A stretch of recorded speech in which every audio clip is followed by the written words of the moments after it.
Sebelum kita mulai tentang manasik, saya ingin mengingatkan satu hal. Satu hal yang sangat penting, yang jangan sampai salah seorang di antara kita luput akan hal ini. Hal ini membuat kita lebih semangat di dalam beribadah. Dan hal ini yang dilakukan oleh orang-orang saleh selama dia beribadah kepada Allah Azza wa Jalla, yaitu fadl tadzakur ni'amillah. Senantiasa mengingat nikmat Allah Azza wa Jalla. Subhanallah, Bapak dan Ibu dimudahkan oleh Allah bisa ke Makkah Al-Mukarramah dalam rangka haji atau umrah. Bisa ziarah ke Masjid Nabi SAW. Salat di Raudhah dan seterusnya. Ini semua nikmat dari Allah Azza wa Jalla. Bukan karena harta Bapak dan Ibu. Orang yang punya harta banyak, tapi tidak semuanya kedua tanah suci. Bukan karena kesehatan. Orang yang sehat banyak, tapi tidak terbesit di dalam hatinya untuk pergi ke tempat tersebut. Semuanya mutlak taufik dari Allah Azza wa Jalla. Bapak dan Ibu dipilih oleh Allah untuk siap dan untuk memenuhi panggilan Allah dalam rangka umrah. Yang kedua, ziarah ke Masjid Nabi SAW. Dan nikmat ini nikmat yang agung. Kenapa kita katakan nikmat yang agung? Dia menjadi agung ketika Bapak dan Ibu melihat orang-orang di belakang Bapak dan Ibu. Subhanallah. Berapa banyak orang-orang dia berharap bisa seperti Bapak dan Ibu. Kakinya bisa menginjak pelataran tanah haram. Matanya melihat Ka'bah yang mulia. Tenggorokannya basah dengan tegukan-tegukan air Zam-Zam langsung dari sumbernya. Dia berharap bisa mengunjungi kuburan Nabi SAW. Dia berharap bisa duduk mengangkat kedua tangan berdoa di Raudhah, taman di antara taman-taman surga. Tapi subhanallah, mereka terhalangi dari harta. Mereka hidup dengan penuh kebatasan ekonomi. Kadangkala mereka di malam hari penuh kegundahan, memikirkan hari esok tanpa terbesit di benak dan hatinya bisa berangkat umrah. Dan berapa banyak subhanallah orang-orang sakit berbaring di atas tempat tidur. Kalau seandainya dia sehat, dia mengharapkan apa yang bisa dilakukan oleh Bapak dan Ibu. Dan berapa banyak orang telah tertimbun di dalam liang lahat dan dia belum pernah sama sekali menginjak tanah suci. Makanya ini fadl, keutamaan dari Allah yang sangat besar. Maka sepatutnya bagi seorang muslim, ketika dia mengetahui dia dikasih kesempatan oleh Allah Azza wa Jal untuk bisa ziarah ke Makkah dalam rangka umrah, ziarah ke Masjid Nabawi, dia banyak bersyukur kepada Allah Azza wa Jal. Apa bentuk syukurnya? Dia semangat beribadah kepada Allah. Jangan dia lalai, jangan dia malas, jangan dia membuang-buang waktu. Karena dia tidak tahu apakah bisa balik kembali atau tidak. Maka dia semangat, dia mengerahkan semua kekuatannya, tenaganya untuk senantiasa bisa taqarrub, mendekatkan diri kepada Allah Subhanahu wa ta'ala. Lihat Nabi Muhammad SAW. Beliau sholat malam hingga apa? Hingga kakinya bengkak. Aisyah radhiyallahu taala anha berkata, "Ya Rasulullah, kenapa engkau sholat malam hingga kakimu bengkak? Sedangkan engkau telah diampuni dosa sebelum dan sesudahnya." Dan Nabi SAW tidak berkata, "Aku ingin masuk surga." Tidak berkata, "Aku ingin selamat dari api neraka." Tapi apa yang dikatakan oleh Nabi SAW? "Afala akuna abdan syakura."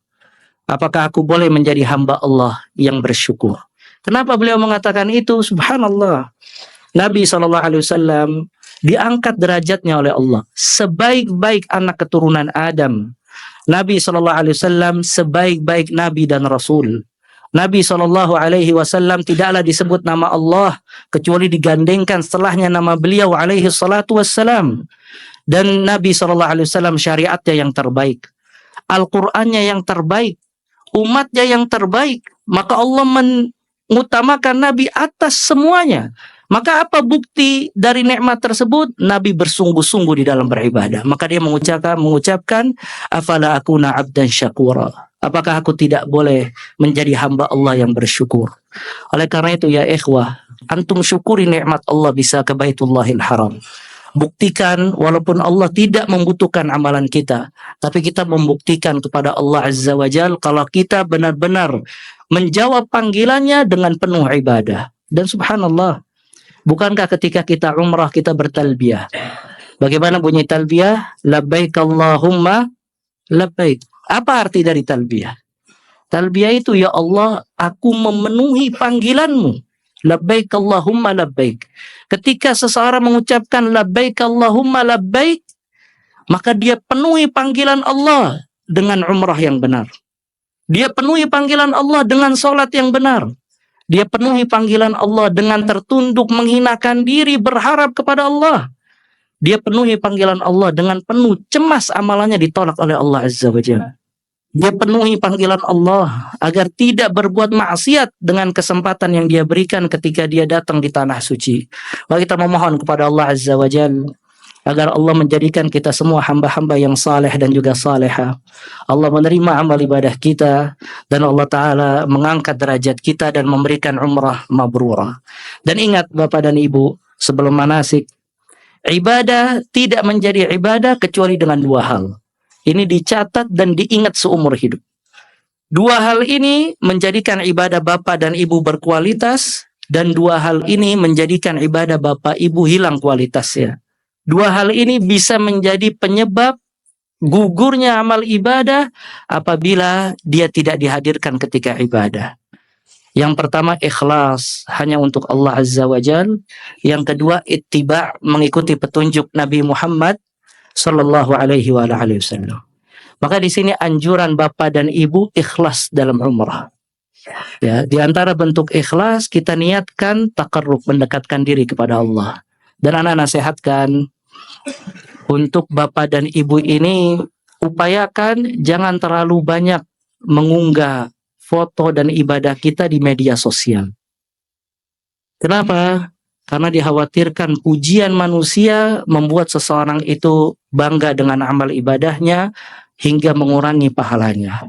Karena subhanallah, kita ibadah Bapak dan Ibu kepada Allah. Dan Allah Ta'ala mengetahui apa yang kita lakukan tanpa perlu kita pamerkan kepada manusia. Sebagian orang beralasan, saya ingin mengabadikan ibadah saya di media sosial atau di galeri foto dan seterusnya. Maka subhanallah, ya, yang paling penting abadikan amalan Bapak dan Ibu di sisi Allah Azza wa Jalla. Walaupun manusia tidak mengetahui sama sekali. Karena Allah mencatat rapih apa yang dilakukan Bapak dan Ibu walaupun tidak ada seorang pun yang mengetahui. Dan paling khawatir manusia mengabadikan ibadahnya berupa foto, video di hadapan manusia, namun Allah menghapusnya pada hari kiamat kelak. Maka dia hanya mendapatkan pandangan manusia, namun tidak mendapatkan keridhaan Allah Subhanahu wa Ta'ala. Maka jaga niat, jaga kebaikan, jaga amalan-amalan, jangan sampai ternodai dengan hal-hal yang bisa merusak keikhlasan. Yang kedua, ibadah itu ittiba. Apa itu ittiba? Mengikuti petunjuk Nabi Muhammad Sallallahu alaihi wasallam. Artinya tawafnya Bapak dan Ibu, sa'inya Bapak dan Ibu, tahallulnya Bapak dan Ibu, semua praktek yang dilakukan Bapak dan Ibu selama di kota Mekah dan Madinah itu harus sesuai dengan petunjuk siapa? Petunjuk siapa? Petunjuk Nabi Sallallahu alaihi wasallam. Dan subhanallah, kadang kalau kita melihat beberapa orang melakukan praktek ibadah tidak sesuai dengan petunjuk Nabi SAW, khawatir, kasihan. Waktunya habis, tenaganya habis, kemudian hartanya juga terpakai, tapi ibadahnya jauh dari petunjuk Nabi SAW. Makanya dua hal ini diperhatikan, baik ketika umrah atau di luar umrah. Dan orang semakin ikhlas dan ittiba, semakin besar pahalanya di sisi Allah. Semakin kurang kadar ikhlas dan ittiba, maka semakin kurang kualitasnya. Kalau hilang salah satu dari dua poin ini, maka dikhawatirkan ibadahnya tertolak, tidak diterima oleh Allah Subhanahu wa Ta'ala. Bisa dipahami ya?